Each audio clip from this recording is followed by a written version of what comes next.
Noodle doodle. बहुत भूखा caterpillar.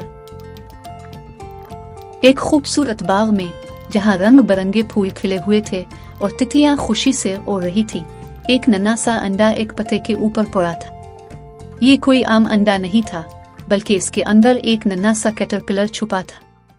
एक दिन जब सूरज की रोशनी इस पर पड़ी तो अंडा हिलने लगा और फिर ठुक, एक नन्हा सा प्यारा सा कैटरपिलर बाहर निकला।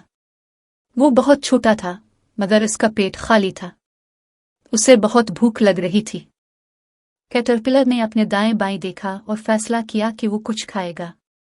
वो अपने नन्हे नन्हे पैरों के साथ एक पत्ते पर चढ़ गया और चलता रहा, यहाँ तक कि उसे पहला मजेदार खाना मिल गया। पीर के दिन उसने एक सुर्ख सेब खाया, मगर इसका पेट न भरा। मंगल के दिन उसने 2 रसीली नाशपातियां खाएं, मगर वो अब भी भूखा था। बुध के दिन उसने 3 मीठे आलू बुखारे खाए, मगर उसे और भी भूख लगी। जुमेरात के दिन उसने 4 ताज़ा स्ट्रॉबेरीज खाएं, मगर उसका पेट अभी भी खाली था।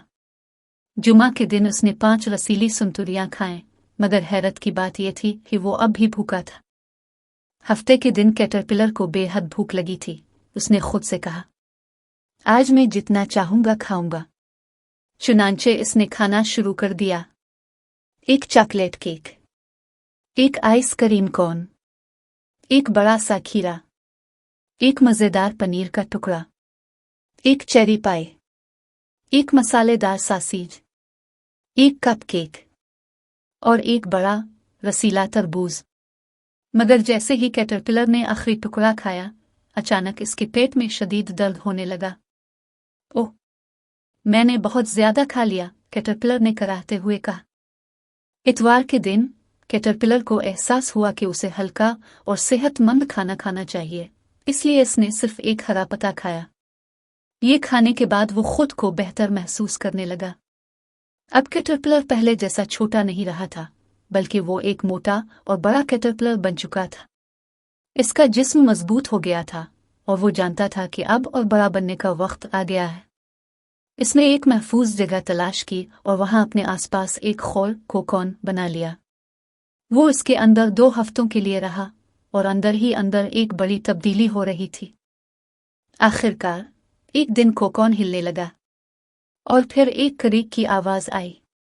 ठुक ठुक ठुक। आहिस्ता आहिस्ता खोल टूटा और इसमें से एक शानदार रंग बिरंगी तितली बाहर निकली। अब वो नन्हा सा कैटरपिलर एक खूबसूरत तितली बन चुका था, जो हवा में उड़ने के लिए तैयार थी। इसने अपने नए परों को फैलाया और जैसे ही सूरज की रोशनी उन पर पड़ी, वो जगमगा उठे। फिर वो एक खूबसूरत फूल की तरफ उड़ गया, जहां उसने खुशबूदार रस पिया और खुशी से झूमने लगा। सबक: अगर हम सब्र और मेहनत करें तो हम भी बेहतर और मजबूत बन सकते हैं। सेहतमंद खाने से हमें ताकत मिलती है। कुदरत में हर चीज के बढ़ने और तब्दील होने का वक्त होता है।